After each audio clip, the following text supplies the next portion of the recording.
नमस्कार। सबसे बड़ा सवाल देख रहे हैं आप, मैं हूं आपके साथ पूजा। आज सवाल कि क्या चुनाव तक टिक पाएगा ये विपक्ष का इंडिया गठबंधन। सवाल इसलिए क्योंकि विपक्ष के नेताओं के ना दिल मिल रहे हैं ना विचार। कांग्रेस नेता पवन खेड़ा ने आम आदमी पार्टी को गैंग्स ऑफ ठग्स करार दे दिया, तो समाजवादी पार्टी ने राहुल गांधी को पागल, मंदबुद्धि और वंशहीन तक कह दिया। हालात ये हो गए हैं कि नेता एक दूसरे को खुले मंच से गाली दे रहे हैं, एक दूसरे के खिलाफ अपशब्दों का इस्तेमाल किया जा रहा है। तो आखिर क्या चल रहा है विपक्ष के इंडी अलायंस में, आज इसी सवाल पे चर्चा करेंगे। मेरे साथ स्टूडियो में मौजूद हैं कैपिटल टीवी के editor in chief doctor Manish Kumar. Doctor साहब, बहुत बहुत स्वागत है आपका। धन्यवाद। ये इंडिया गठबंधन में क्या चल रहा है? गाली गलौज, इतनी भद्दी भद्दी गालियां आए तो सड़क छाप किस्म के लोग डेमोक्रेसी बचाने आए थे। हाँ, संविधान बचाने आए थे। कोई किसी को चिरकुट कह रहा है, कोई किसी को मंदबुद्धि कह रहा है, कोई किसी को छुटभैया कह रहा है, कोई कह रहा है कि दिमाग खिसका हुआ है, पता नहीं क्या क्या क्या क्या कहा जा रहा है जी। और सबसे कट्टर ईमानदार को कांग्रेस पार्टी करी कि महाट ठग है। 8 पार्टियों ने सरेंडर कर दिया, हाथ जोड़ के, भैया अब हमसे नहीं हो पाएगा। लेटेस्ट एडिशन जो है वो अखिलेश यादव का है। क्या मैं तो जी अखिलेश यादव में चल ही रहा है। पहले अजय राय को कहा इन लोगों ने छुटभैया, चिरकुट। हाँ, चिरकुट, पता नहीं चिरकुट का मतलब क्या होता है, लेकिन सुनने में बड़ा अटपटा लगता है। तो ये अजय सिंह को कह दिया चिरकुट, और ये अखिलेश वखिलेश, एक बड़े नेता है आईपी सिंह जी। आप ये समझिए, इन लोगों के हाथ में देश जाएगा तो क्या होगा। ये लोग मिलजुल करके मोदी को हराने के लिए आए थे।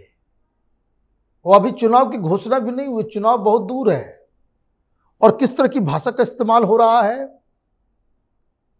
2019 में चौकीदार चोर है, उस पागल मंदबुद्धि राहुल गांधी के सहारे राहुल गांधी क्या है? पागल मंदबुद्धि। कांग्रेस अपने बूते चली थी मोदी को हराने। बताइए, ये तंज किया जा रहा है। कल अखिलेश यादव ने भी कहा कि कांग्रेस पार्टी से कंफ्यूज्ड है, ऐसे में तो बीजेपी को आप नहीं हरा सकते, मोदी को कभी हरा ही नहीं सकते। जो व्यक्ति अपने सगे भाई वरुण गांधी को जोड़ नहीं पाया, वो झूठा मोहब्बत बांट रहा है। लीजिए, तो मोहल्ले में जो महिलाएं लड़ती हैं उस तरह की भाषा है। कांग्रेस की 7 पुश्तें समाजवादी पार्टी का कभी कुछ बिगाड़ नहीं पाएंगी। वैसे राहुल गांधी वंश विहीन है।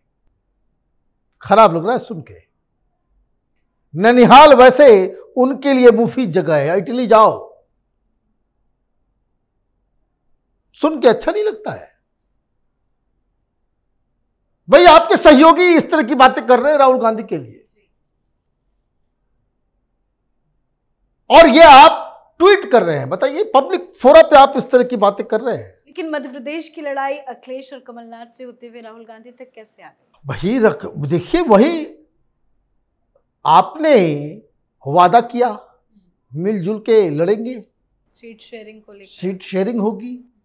जो इलाका चंबल का है, जो उत्तर प्रदेश से सटा हुआ है, आप ये देखिए, अखिलेश यादव का जो जगह है इटावा, उस पार भिंड, ये जो इलाका है वहां पे ये लोग चुनाव लड़ते आए हैं। और to be fair, Samajwadi Party का अधिकार था कि भाई वो कहे कि भाई जब सब आप इधर मांगते हो हमसे, जहां तुम्हारा कुछ है नहीं यूपी के अंदर, यूपी से तुम भाग गए वायनाड, यहां तो हम प्रेजेंट हैं।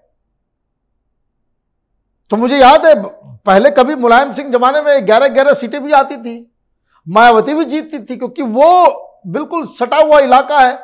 तो इसके साथ आपने बैठक की, रात भर बैठक करके सब कुछ करके तय कर दिया कि 6 सीट के ऊपर आपको टिकट दिया जाएगा।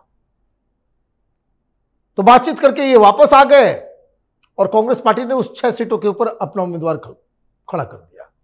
भाई करते भी तो कम से कम बोल के, तो नाराज होने की वजह है। अखिलेश यादव ऐसे नाराज नहीं हो रहे हैं। कांग्रेस पार्टी में है क्या नौसिखिए, ये जेनू से पास किए हुए इधर से उधर से, जिसको कोई राजनीति का कोई ज्ञान नहीं है, वो स्ट्रेटजी बनाते हैं कि चलो भाई धोखा दे दो, लंगी मार दो, ये कर दो, तो अब लीजिए गाली। और आपको जब दंभ और अहंकार हो जाता है, जैसे कमलनाथ को हो गया कि भाई अब तो चुनाव जीत गए, हमें कोई नहीं हरा सकता, कांग्रेस पार्टी, आपको मैं बताऊं कांग्रेस पार्टी कह रही है कि 160 सीटें आने वाली हैं। बताइए 160 सीट कंफर्म है। ये दंभ और अहंकार किसका है? कांग्रेस पार्टी का। अब इसी दंभ और अहंकार की वजह से मीडिया वालों ने पूछा कि भाई अखिलेश जी ऐसे वैसे तो गए, को छोड़ो, ये अखिलेश बखिलेश कौन, आप ऐसे बात करेंगे सार्वजनिक तौर पे? अब देखिए क्या मिल रहा है जवाब। यह आईपी सिंह ने लिखा है, खतरी का बच्चा कभी नहीं सच्चा, अगर सच्चा डैश डैश डैश से, बड़ा गंदी भाषा का इस्तेमाल है। क्यों किया जा रहा है? तो आपने नाराज कर दिया। तो ये इन्होंने तो अब हाथ जोड़ लिया, इन्होंने कह दिया कि आओ तुम, अब लोकसभा चुनाव होने दो, उसके बाद यूपी में तुम हमसे सीट मांगना, अब जवाब तुमको मिलेगा। एक तो क्या हुआ, अखिलेश यादव ने हाथ जोड़ लिया, सरेंडर कर दिया। अभी कुछ दिन पहले नीतीश कुमार थे, कुछ दिन पहले नहीं, एक दिन पहले, 2 दिन पहले जी। उन्होंने क्या किया, उन्होंने कह दिया भाई जन्म जन्म तक हमारा बीजेपी के साथ जो है रिश्ता रहेगा। अब ये अलग भले हैं, सिग्नल वहां से भी मिल गया, कह रहे थे मरते दम तक साथ देंगे, मरते दम तक हम साथ रहेंगे। ऐसे तो प्रेमी प्रेमिका आपस में इस तरह का डायलॉग देते हैं, नीतीश कुमार उस तरह की भाषा बोल रहे हैं। Surrender. Communist party, CPM, CPI, CPIML, हाथ जोड़ लिया सब लोगों ने, भाई ये राहुल गांधी को झेल नहीं पाएंगे। इन लोगों ने भी सरेंडर कर दिया। ममता बनर्जी तो पहले से सरेंडर की हुई है। जब वो आखिरी मीटिंग मुंबई में हुई थी, मैं तो भूल भी गया जी, मुंबई में बताइए, मैं तो भूल भी गया ये मुंबई, उसके बाद झांसी, अभी मध्य प्रदेश में होना था। अभी फिर इन लोगों ने घोषणा की थी भाई 4 तारीख का, पता नहीं अब 4 तारीख को हो पाएगा नहीं हो पाएगा, होने की खबर थी। अब नागपुर में, अब पहले भोपाल था, अब उसके बाद नागपुर, अब पता नहीं क्या होगा नहीं होगा। खैर, तो नाराज होकर के निकली, तो उसी समय से हाथ जोड़ लिया। और नया शगुफा, नया जो है खेल जो है, खेड़ा, पवन खेड़ा साहब ने केजरीवाल को बता दिया ठग। ठग बता दिया, क्यों? वो भाषण दे रहे हैं। भाई आप देखिए, ये कांग्रेस पार्टी पता नहीं ये कहां से, जॉर्ज सोरोस की वजह से इनको जड़ी बूटी मिल गई है कि कोई अमेरिका, चाइना, पाकिस्तान कोई जड़ी बूटी दे गया है, इनकी भाषा ही बदल गई है। फॉर गॉड सेक, आपका वो पार्टनर है, आप ऑफिशियल प्रेस कॉन्फ्रेंस कांग्रेस के हेडक्वार्टर में खड़े होकर के 100-150 मीडिया के सामने कह रहे हो कि भाई 10 साल पहले कुछ ठग लोग इकट्ठा हुए थे रामलीला मैदान में। आपने अरविंद केजरीवाल की राजनीति के जड़ में मठ डाल दिया। आपने उसके एग्जिस्टेंस को ही कह दिया कि भाई ये तुम्हारी पैदाइश ही नाजायज है राजनीतिक तौर पे, क्योंकि रामलीला मैदान में जो लोग खड़े हुए थे सब ठग थे, महा ठग थे। जनता को भी आपने नकार दिया, जो जनता अन्ना हजारे के साथ थी। तो अभी तो केजरीवाल फंसा हुआ है, पता नहीं किस चीज में, शायद शीश महल में या शराब घोटाले में। जवाब आया नहीं है, और अगर जवाब नहीं आता है तो आम आदमी पार्टी के समर्थकों के लिए एक बहुत बड़ी दुविधा हो जाएगी कि आप गालियां भी खाओगे, जिसके खिलाफ आंदोलन किया वो आपको अब गालियां दे रहा है, और आप चुप्पी साध के बैठे हुए राजनीति की ये कैसी मजबूरी है कि आपके एग्जिस्टेंस, आपकी आइडेंटिटी, आपका जो सबसे बड़ा प्लस पॉइंट है उसको कांग्रेस पार्टी तार तार कर रही है और आप जवाब देने की पोजीशन में नहीं हो। तो ये सारी चीजें देखी, कितनी सारी पार्टियां, दुआ सलाम हो गया है कि दुआओं में याद रखना, लेकिन चुनाव साथ में नहीं लड़ेंगे।